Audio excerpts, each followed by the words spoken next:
around our Wednesday broadcast of CNN 10, and we're glad you're watching. I'm Carl Azuz at the CNN Center in Atlanta. First story involves oceans, arguments over territory, and disputed islands. The Senkaku Islands are in the East China Sea. China calls them the Diaoyu Islands. China and Japan have claimed and argued over them for decades. And China recently sailed 3 of its Coast Guard ships near the islands. The country did this dozens of times last year, and Japan, which provided these photographs, says the Chinese ships sailed into Japanese territory.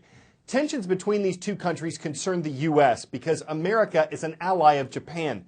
The Trump administration says it's committed to defending Japan and its disputed islands, and that the U.S. would be against any country that tries to disrupt Japanese control of the Senkaku Islands. So officials on both sides of the Pacific are watching to see if China tries to provoke a reaction from Japan and the U.S. by sailing here, and what that reaction might be.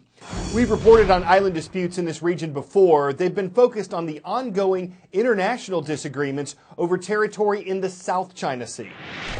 This is the South China Sea, and these may not look like much, but these small, sparsely populated islands and reefs are at the center of a heated international dispute over land and water rights involving China, the United States, and much of Southeast Asia. Nearly a third of the world's trade passes through here on ships, and valuable gas and oil deposits are believed to lie below these waters. Vietnam, the Philippines, Malaysia, Brunei, and Taiwan all have competing claims to territory, but China is the most ambitious and the most aggressive. As you can see, China claims almost all of the sea, citing a historic boundary it calls the 9-dash line. And over here, in a chain of islands called the Spratlys, China, and to some extent Vietnam, are rapidly building artificial islands, installing infrastructure, all to justify their territorial claims. Now let's zoom in, all the way in, on a reef here known as Fiery Cross. Satellite photos from the Asia Maritime Transparency Institute reveal just how much China has transformed this reef into a fully fledged island, reclaiming over 2 million square meters, adding lighthouses, even an airstrip. And just a few steps away, zoom into a different story, Sand Cay Island, controlled by Vietnam. The AMTI says Vietnam expanded the island here by more than 50%, adding defensive positions, gun emplacements, and trenches. And less than 12 kilometers from here, Taiwan controls Taiping Island. It's little more than a runway with a medical clinic, but it helps justify Taiwan's claim to the region. The dispute also spills out into the seas themselves. Anyone crossing these waters might run into Chinese military ships on drills, U.S. Navy boats conducting freedom of navigation operations, or fishermen from Vietnam, China, or the Philippines.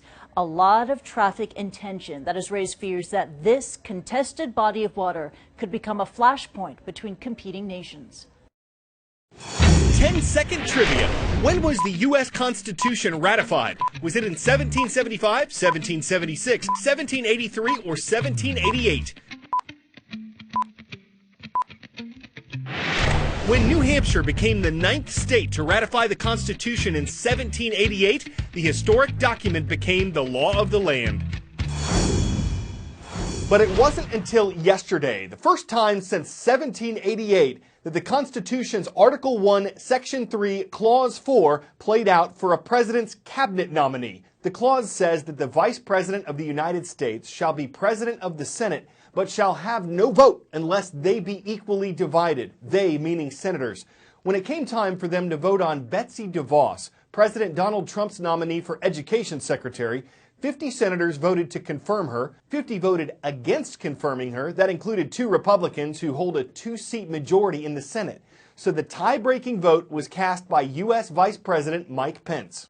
On this vote, the yeas are 50, the nays are 50.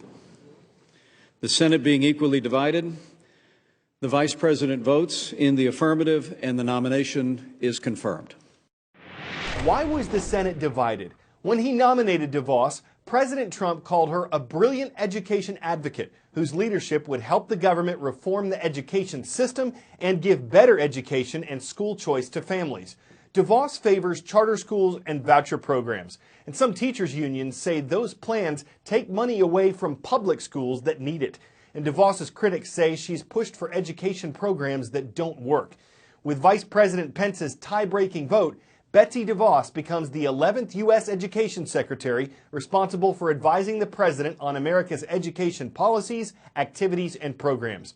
Speaking about virtual reality technology 3 years ago, the head of Facebook said, quote, "We believe this kind of immersive, augmented reality will become a part of daily life for billions of people." But since then, he's changed his tune a bit, and there are concerns that this kind of tech could go the way of 3D TV. Why? Too high. Tech firms are trying to hit the bullseye in the challenging world of virtual reality. At the New York offices of Framestore VR Studios, artists are hard at work crafting new VR experiences during an uncertain time for the industry. Companies continue to sink billions into development, but headset sales came in way below estimates last year. It's like I'm on the board with her, right? Some say the experience just doesn't live up to the hype. For a good experience, it's still pretty expensive.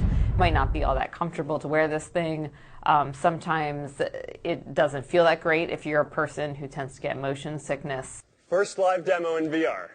Facebook founder Mark Zuckerberg, who recently hired a new head of his Oculus VR unit, says, quote, "I don't think that good virtual reality is fully there yet. It's going to take 5 or 10 more years of development." Framestore is more than aware of the challenges, but it says VR's unique ability to transport users will ultimately win over the public. For the first time, in a sense, you are the camera. It can create empathy in your understanding of what it's like to be inside the scene. We're developing projects which will help that empathy, to put people in someone else's shoes. The question is, will people feel comfortable wearing these headsets, cutting off the real world, and choosing virtual reality over actual experiences? Boosters say deep down, VR is a generational play. Anybody who's really over 30 sees this technology as evil, and that ultimately we're just going to become more of a secluded type of a society. If you talk to people who are under 20 years old, they're really excited about this. The younger people are slowly going to take over, and so I think it's a function of time before we get more comfortable as a society with VR. That's scary. But don't give up on the adults just yet. At a recent gathering of European VR startups in New York City, those that did take the plunge were quick converts. It was pretty freaky. I mean, I really did feel like I was immersed in another world. It was a glimpse into the future. It will change the way we not only learn, but also how we enjoy entertainment. How do I go up? As more give VR a go, the virtual world is slowly becoming reality. Maggie Lake, CNN Money, New York.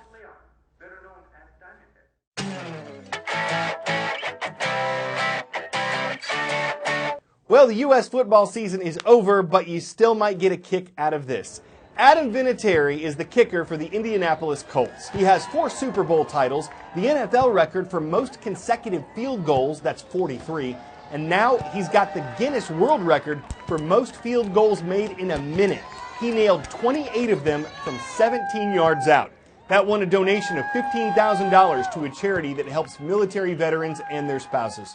So he can both walk upright and split the uprights, and he was set upright with a pro placeholder holding the ball upright in place for the pro place kicker, allowing him to set records all over the place and get a leg up on the competition. #FieldGoals. We hope to see you again tomorrow for more CNN 10.